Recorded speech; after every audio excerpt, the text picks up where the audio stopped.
and welcome back to my channel.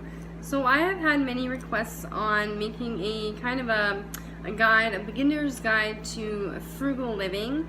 So I have been slowly putting together, I guess, my best tips and things that I did when I first started my frugal living journey, and I think the things that are most important and that make the biggest impact when starting your frugal living journey. So I had already made this video, but it was far too long, so I decided to redo it, and that's why my face is a little shiny because I had put shea butter on it because I wasn't planning on redoing this video, but here we are redoing it. So without further ado, let's just get started, and pardon me for my shiny, oily looking face right now, and as well as my bangs here. So the very first thing that I would do, that I had to do personally, was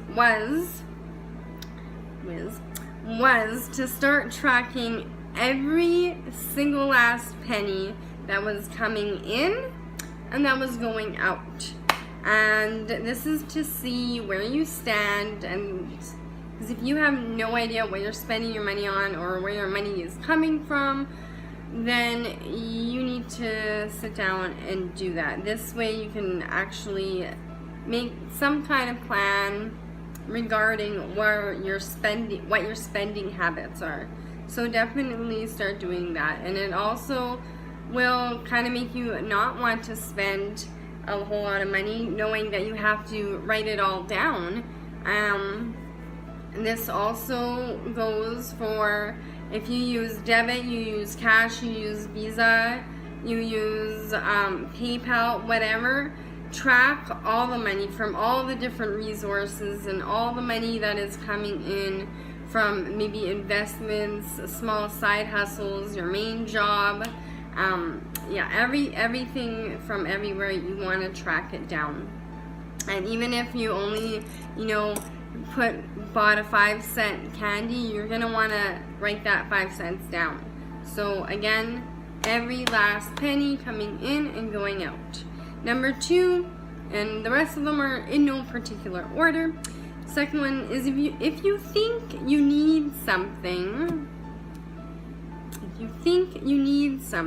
and think is underlined here, try going without it. This is big for a lot of people. It was for me. And try going without something. If something breaks, before you replace it, try going without it. But again, use your best judgment on this. Like if your refrigerator breaks and it's plus 30 something outside, you're gonna need a refrigerator unless you want all your food to go bad. So definitely just use your best judgment. Like if your toaster breaks, can you live without a toaster? Probably. There are many other ways to get toasty bread and whatnot. So just again, use your best judgment. Try and live without it. And yeah, that is a big one. You will save a lot of money, and you will actually start to notice how many things you really don't need, and that you think you need but you really don't. So number 3 is start eating at home more often or completely, except for special occasions. This was something that I spent a lot of money on before, like a long time ago. We used to really enjoy ordering out. Asian cuisine was one of my favorites, but again, we were spending probably at least $500 to $2,000 a month on takeout and such. So start eating at home every single day, morning, afternoon, and evening, breakfast, lunch, and dinner, and snacks, and just eating at home, making your food. And if this sounds really hard, then sure, go ahead and buy maybe just a few convenience foods to get you through those times where you're really not feeling like cooking. For instance, if in mornings, making porridge or oatmeal is super easy, super quick, and super cheap, but sometimes maybe you don't feel like making it, then yeah, buy a box of cereal or some Pop-Tarts or something that might get you through those few morning occasions where you really just don't have the energy or the time to stand by the oatmeal for 5 or 10 minutes. So again, and then also in the evening, there's so many different kinds of already prepared meals that only take you 5 minutes, and I normally buy maybe 1 or 2 of these a month, and that will get me through if I've already used up all my already prepared freezer meals that I've already cooked from batch cooking, or just leftovers and such. If it's all gone and I really don't feel like cooking, then at least I have 1 or 2 meals a month that I can, fall back on for those days. Maybe I'm sick, or maybe I just have a really busy day and I don't have the time. So convenience foods can save you money as long as not every single meal is a convenience food.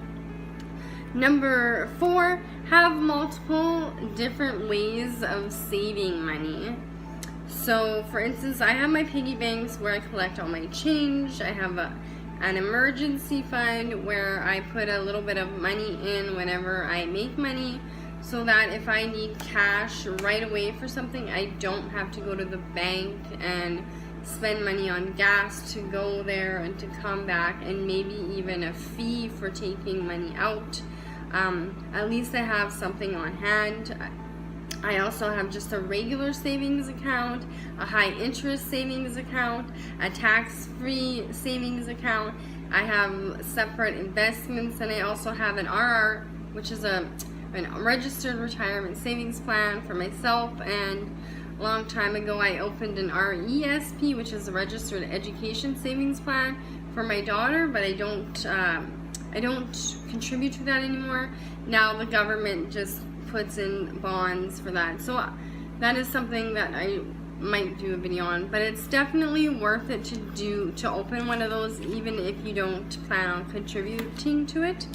So yeah, have definitely more than one place that you're saving money, and so that you can see where you're making the most money, and maybe get rid of some of the ones where you're not doing so well on, interest isn't very high. But by only experimenting and putting your money in different places and having different ways of saving will optimize or maximize your amount of savings. This is just my opinion. Number 5, again, kind of along the same lines, find ways of making multiple extra streams of money. So this can be from surveys, mystery shopping, collecting cans, selling items, or getting a part-time job. Just even one evening a week.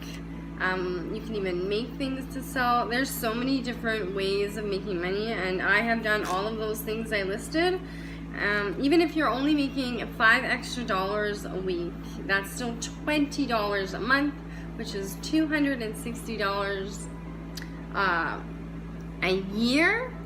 So I know it doesn't sound like much, but if you had $20 extra, maybe that will pay for your one eating out a month, or maybe it will help you save up for your children's school supplies, or it can be for anything, and it doesn't actually have to come out of your regular income. So that is why it's always good, even if it's, again, only $5 a week, it's still $5 that you wouldn't have otherwise. Number 6, this is an exercise that I highly recommend to everyone, and I've recommended to other people, and they have said it has really helped them. So I'm going to tell you what it is. Basically, taking an inventory on every single item that you own. That goes for everything from that is in your house, everything that is in your car, everything that is in your purse, everything, if you're a man, in your wallet, everything in your garage or shed or your storage unit, or anything you keep underneath your house or outside in your yard. Just every last item, as small as, the garbage that's on the bottom of your purse. Make an inventory of everything that you have, and this will truly shed light on to what and how much we actually have. I have done this a few times in my frugal living journey, and it has, shone light and opened my eyes every time I've done it, because every time I felt maybe like I was feeling a little bit deprived. If you just go through everything that you actually have, you will find things that you forgot you had. You will see just an overabundance of things that you have, and realize that we normally have more than enough, and even more than what we could ever need in our lifetime. So definitely write, and if you want to make it even more difficult, take a notepad and write everything down. Write everything down, from the elastic bands that you keep in your junk drawer, to every last fork and knife and spoon, to everything that you have in your house. And that will literally shed and open your eyes to how much we should be thankful for. Number 7, another thing of making lists, but this one is going to be a lot easier. Make a list of your goals. Your goals for what you wish to accomplish by living frugally. And then you also want to list your why. You might want to do the why first, or your goals. Doesn't really matter which one you do first, but listing why you want to live a frugal lifestyle is pretty important, because people are going to come at you like, why are you doing this? So if you don't even know why you want to live a frugal lifestyle, then it's hard to continue living a frugal lifestyle if you don't have specific goals or a specific why, or maybe a few whys. For example, maybe you are drowning in debt, as I was, or maybe you want to quit working when you're 40 years old. Maybe you want to own your home and everything in it outright, and you want to, if push comes to shove, you have money and no one can ever kick you out of that home if anything were to happen. There's so many reasons. Maybe you want to stay home with your children and raise them instead of sending them to daycare, and either one is okay. Or maybe maybe you want to travel more. So those are all great reasons why, but listing your why is one of the first steps to even start living frugally. Number 8, this one is a big one. Practice contentment. I believe this is at the very core of frugal living. Oftentimes, I know I did, I felt like this huge hole in my life, and I was constantly trying to fill it, and that would be by going out and spending money, buying more things, getting my hair done, getting my nails done, my toes, going for massages.